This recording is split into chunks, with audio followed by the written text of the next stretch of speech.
செய்த காரணத்தினால் இதோ பிறவி கூடனாக எனக்கு 2 விழிகளை கொடுத்தார்.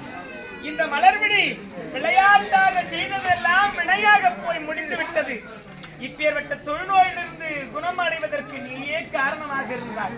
அது மட்டும் கிடையாது, கற்றிய கணவனுக்கு இப்பேற்பட்ட தொழுநோயினை பற்றக்கூடாது என்பதற்காக அப்பேற்பட்ட முனிவன் சாபத்தை கொடுத்தான். இந்த உண்மையை யாரிடத்திலுமாவது உரைத்தார், உன்னை தொட்டு தாலி கட்டிய உன் கணவனுக்கும் இப்பேற்பட்ட தொழுநோயானது தொடரும் என்று உரைத்த காரணத்தினால் இந்த உண்மையை யாரிடத்திலாவது சொன்னார், நம் கணவனுக்கும் இப்பேற்பட்ட நோய் ஏற்படுத்தி அந்த நிலைமை வரக்கூடாது, நமக்கு ஏற்பட்ட நிலைமை நம் கணவனுக்கு வரக்கூடாது என்பதற்காக நான் அடித்ததையும் முதத்தையும் இப்பேற்பட்ட இன்னல்களையும் துன்பங்களையும் தாங்கிக் கொண்டார்.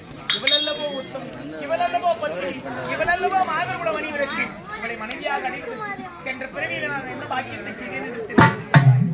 அம்மா எப்படியோ நான் மனதிற்குரிய தெய்வமாக நினைத்து உன்னை தொழுத காரணத்தினால் எங்களுடைய இருவரின் வாழ்வு நடந்தது. அதே போலவே இவரும் உங்களுடைய பக்தனாகவே இருந்து உங்களையே தொழுது வந்தவர்.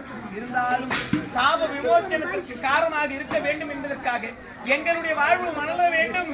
சின்ன பிள்ளைகளாக இருக்கிறீர்கள், உங்களுடைய வாழ்வு மலர வேண்டும். நான் வயதாகிவிட்டவன், என் சாபம் சென்று விட்டது, அதனால் என் உயிரை கொடுத்து உங்களை காப்பாற்றுகிறேன் என்று உரைத்து இதோ இந்த 2 அம்மன் பக்தர்களையும் காப்பாற்ற வேண்டும் என்பதற்காக இந்த அம்மன் பக்தன் தன்னுடைய உயிரையே விட்டிருக்கிறார். அம்மா, இனி முதற்கொண்டு உங்களை எப்படி நாங்கள் வணங்கக்கூடிய தெய்வமாக நினைத்து சொல்லுவோமோ, இனி முதற்கொண்டு இவரையும் நான் வணங்கக்கூடிய தெய்வமாக நினைத்து அழப்புகிறோம் தாய். அப்படியே அகற்றும் தனபடி. அம்மா தாயே, எப்படியோ எங்களுடைய துன்பங்கள் எல்லாம் பறந்தோடி விட்டது. மலர்விழி விளையாட்டாக செய்தது விளையாக போனதெல்லாம் முடிந்து விட்டது. எங்களுடைய வாழ்க்கை சுபிட்சமாக இருக்க வேண்டும் தாயே, நீதான் எங்களை ஆசீர்வாதம். அப்படியே ஆகட்டும் மகனே, மகளே.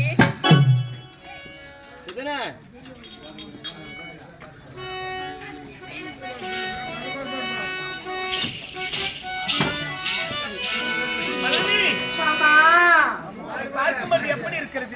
பார்க்கும்போது எப்படி மாமா இருக்கிறது? கண்ணிமை